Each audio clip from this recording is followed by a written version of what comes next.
I want to stress to everybody here that in taking this role, dating back to November, when myself and Mr. Geis, who completely took the chart off for Class Act in representing the state of Louisiana, as well as the search committee chairman.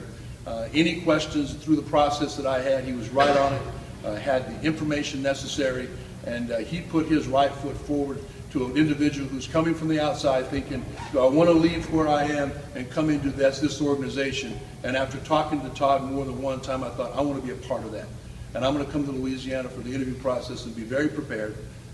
Not so much prepared on the history of the LHSAA, but coming in prepared with the leadership and the experience to lead this association, which, and a quote by Mr. Bonine in one of the articles that was sent to me, is a historical time for the LHSAA.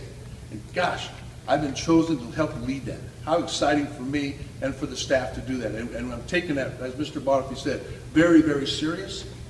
But my job is a career choice here, and that's the way I look at it. And we're all in this room or in here, obviously for the same reason. That's for what's best for the student participants across this state, every one of them across the state, to ensure that they're having the best experience they can. And as your executive director, it's my job to protect the integrity of high school participation in your state, now our state. And that's a challenge that I take very seriously and will continue to take very seriously. I want to work with all of you in this room. I've come from a state where we had open meeting. So we were very transparent, or we were called on by legal counsel to let us know we were not. I will work as diligently as I can to address what I can, and I'll make sure that we're all on the same page. But you're an important part of what we do, because obviously you're here for a reason. You're compassionate about it as well. And not always looking for a story, but look for something that's positive that's going on in this state. And today I feel there's something positive going on in our state in the dome. This is a part of it. This is the administrative process. But we get the privilege to do that, and I took it as a privilege. And I want to thank all of you for giving me the privilege to lead your state and work cooperatively with all of you to continue to do what's been going on, the good things that have been going on in this state, and keep moving that thing forward. Keep moving it forward. Keep moving it forward in a positive direction. And it'll be my job to assist all of you and the executive committee, the media, the principals across the state, the superintendents across the state, the school boards across your state. I have experienced relationships with all those from the state, those agencies that I work where I came from. So it's comfortable for me to go to school board meetings. It's comfortable for me, coming from the education side, to visit with school board members, the representatives of the state school board you have here. It's comfortable for me to meet with the superintendents, because I'm used to meeting with them on a regular basis in my state, because they were our legislative commission. I know there's a lot more here than what I'm used to, but we'll find a way to get to the point. So we have an open door of communication for them as well. Coaches Association.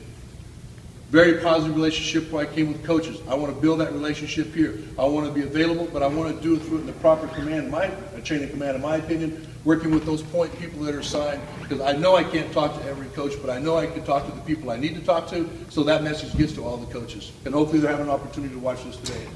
The officials associations, all across your state, different chapters, whatever they might be, wherever they're located. I work with officials associations. I'm accustomed to having those representations on our board where I come from, as well as the executive committee here. All of this is all going the same direction, in my opinion, as your leader, for positive experience for kids. And I want to make sure that everybody is clear on that with me. That's the part that I am in this business for. And that's why we're here today, all of us, watching football and moving our way, finishing the fall sports and moving away. And we know we have the overlap, there's other sports going on, but we're going to put this in the way today and in a good fashion. As I mentioned earlier in the communication I sent to staff, the transition is critical, but from the information I've gathered from many people, some in this room, some not, I have a really good staff that are dedicated and have a plethora of knowledge and experience of tradition and how state associations run, what we do, what our responsibility is as a liaison between our schools and to what goes on in the fields. I was handed a policy manual yesterday, about this thick. I will not know all those rules and regulations tomorrow, nor maybe in 6 months, but I will know the ones that I'm going to need to use on a regular basis. Where I come from, we have 286 rules and regulations under state statute, under administrative code, protected by educational law. Did not know all 286 of those. I've been on the job 8 years. But I knew that those 12 to 13 I had to use on a regular basis.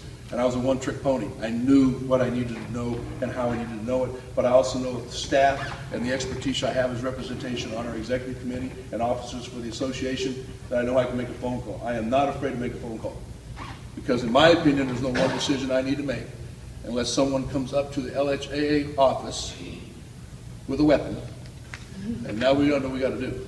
Same